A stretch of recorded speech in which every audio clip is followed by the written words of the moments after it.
What's up guys, and welcome to day 50 of the 100 days RunStreak challenge. My name is Jeremy, you're on the marathon experience, and today we're going to discuss one of the most famous books in the running sphere, which is called Born to Run. Let's go.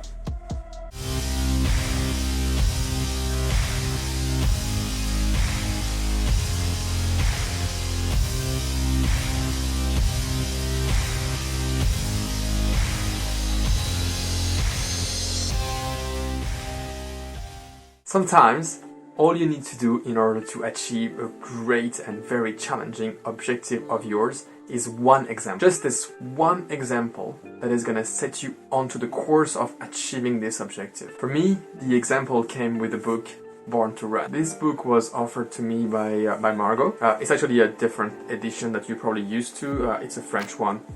You can see it actually. They kept the Born to Run title, but they put like a French translation. Né pour courir. Just in case people couldn't figure out in French what Born to Run meant. Anyway, Margot offered me this book when I was telling her a lot that I really wanted to run a marathon one day. But we're talking about 3 years ago when I had no clue how to run a marathon, where I wasn't even running half a marathon at a time, but still I had this idea of running the marathon. And I think that for most things in life, what you do need most of the time is just an example.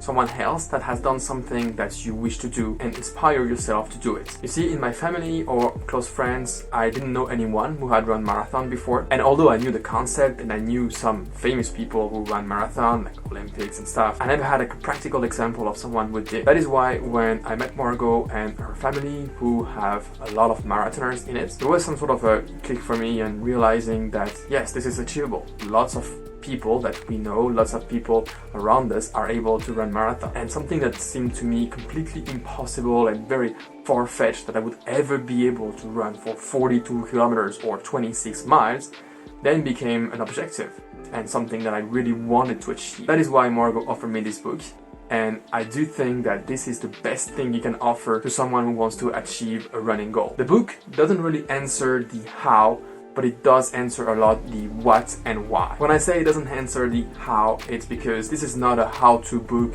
The book doesn't contain any type of training or like weekly planner or anything like that. Christopher McDougall is not going to explain you how you can run a marathon in less than 4 hours or blah blah blah. It doesn't give you either any medical advices. I would probably even argue that this is probably medical advices and that you shouldn't do it at home, so to say. But what this book gives you greatly is the why and the what.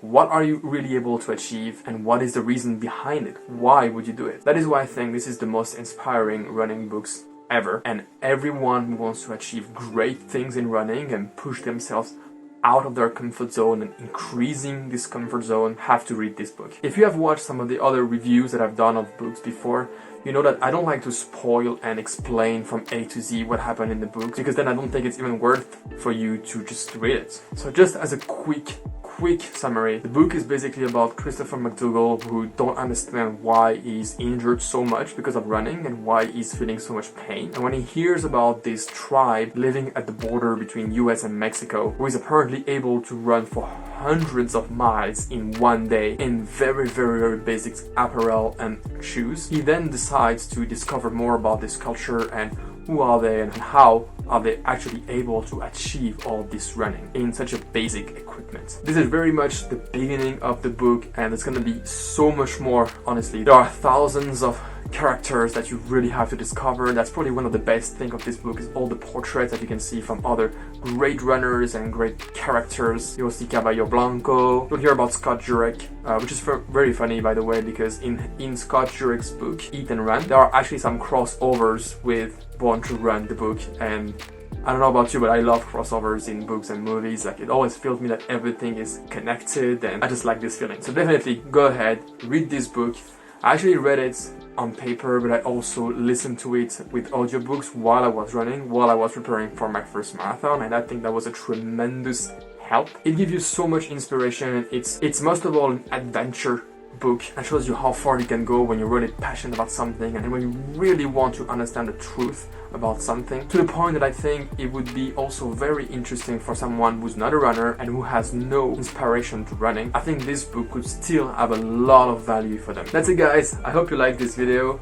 Let me know in the comments if you've already read this book and if it inspired you or if you would recommend it to someone else. Don't forget also to share this video to others who haven't read the book maybe, but need a little push in order to go ahead. Also, don't forget to give me a thumbs up if you enjoyed the video. That would really help a lot pushing these videos to more viewers for all the YouTube algorithm thing. And now let's move on to the RunStreak update of the day, because today is actually day 50, so we have already achieved half of this 100 days RunStreak challenge. And today my weight was at 77.1 kilogram, which is about 170 pounds. So no decrease since yesterday. I'm pretty much plateauing at the moment for the last 2-3 days, which is fine. I mean, I've already achieved some weight loss, and I think I'm pretty much on track in order to achieve the full objective that I had when I started this challenge. Regarding the run, I ran my 10k classic route in just under an hour. I took it easy this time because I've been pushing myself pretty hard to be able to follow Margot, who has increased her pace a lot in the recent days. So since she's only running any other day, I try to take an easier day in between in order to recover and be able to run the 50 other days that I have in this challenge. By the way, if you're joining the channel right now, I am in the middle of a 100 days RunStreak challenge where I run a 10k every single day. I also upload a video on YouTube every single day about tips,